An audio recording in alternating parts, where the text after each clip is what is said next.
हाय,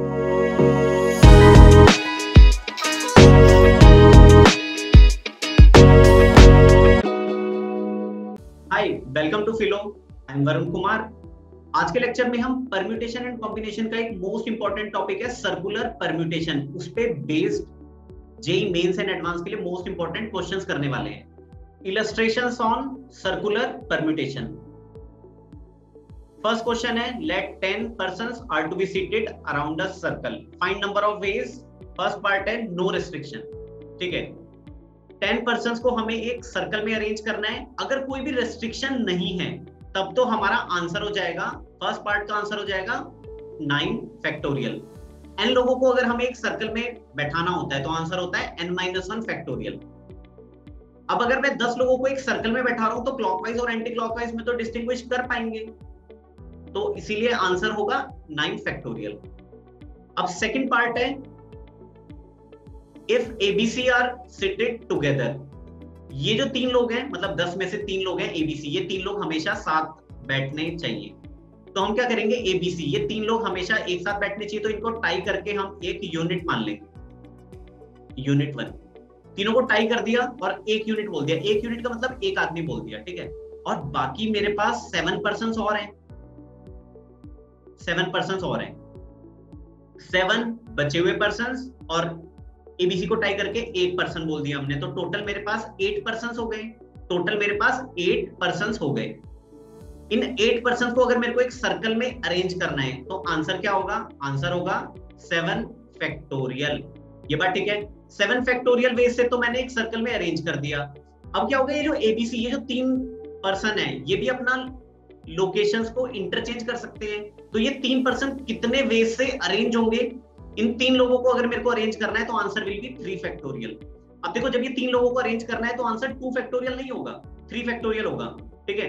2 factorial हमने क्यों नहीं लिखा, देखो जब एक सर्कल के ऊपर जब कोई भी नहीं बैठा होता ना, सारी चेयर खाली होती है, सारी चेयर खाली होती है, तब हम लगाते हैं n लोगों को बैठाना है तो हम फॉर्मूला लगाएंगे n-1 फैक्टोरियल। बट ये बात देखो, मैंने आपको पहले बताई थी कि अगर एक आदमी भी कहीं सर्कल पे जाके बैठ चुका है तो फिर बाकी लोकेशंस को हमें लीनियरली अरेंज करना होता है, लीनियरली परम्यूट करना होता है, ठीक है। अगर सारी चेयर खाली है तब लगता है n-1 फैक्टोरियल वाला फॉर्मूला। अगर कोई भी एक चेयर ऑक्यूपाई कर ली किसी ने तो फिर फॉर्मूला लगेगा n फैक्टोरियल वाला, ठीक है। तो ये जो 7 फैक्टोरियल है ये तो है inter permutation, and 3 factorial this is intra permutation.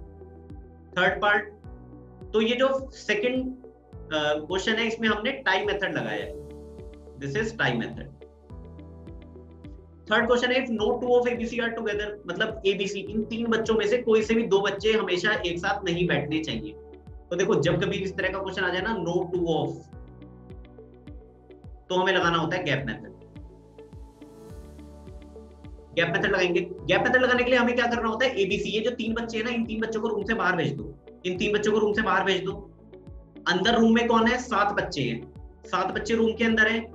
तो इन 7 बच्चों को सर्कल में बैठा दो। पहले 7 बच्चों को जब सर्कल में बैठाओगे तो आपके पास कितने वेज से बैठाओगे, 6 फैक्टोरियल, ठीक है। अब सर्कल के ऊपर आपने 7 बच्चों को बैठा दिया, 4 5 6 7। जब आपने सर्कल में इन 7 बच्चों को बैठा दिया तो कितने गैप क्रिएट हुए, अगर 7 बच्चों को मैं लाइन में बैठाता तो 8 गैप क्रिएट होते, 7 बच्चों को मैंने सर्कल में बैठाया तो 7 ही गैप्स क्रिएट होंगे।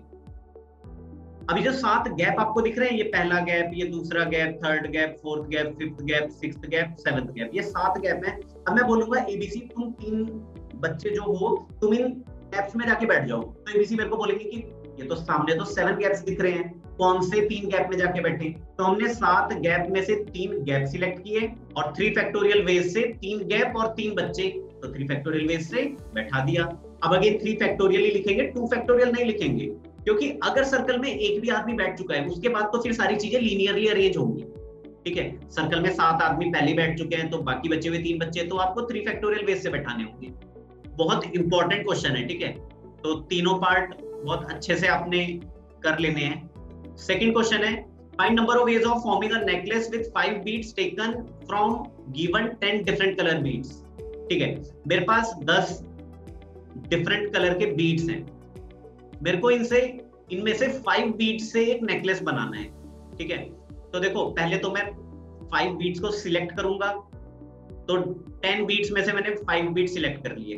अब आपके हाथ में 5 डिफरेंट बीट्स आ चुके हैं। इन 5 डिफरेंट बीट्स से आप कितने अलग अलग तरह के नेकलेस बना सकते हो? ये 5 डिफरेंट बीट्स को आप कितने तरीके से एक सर्कल में अरेंज करोगे?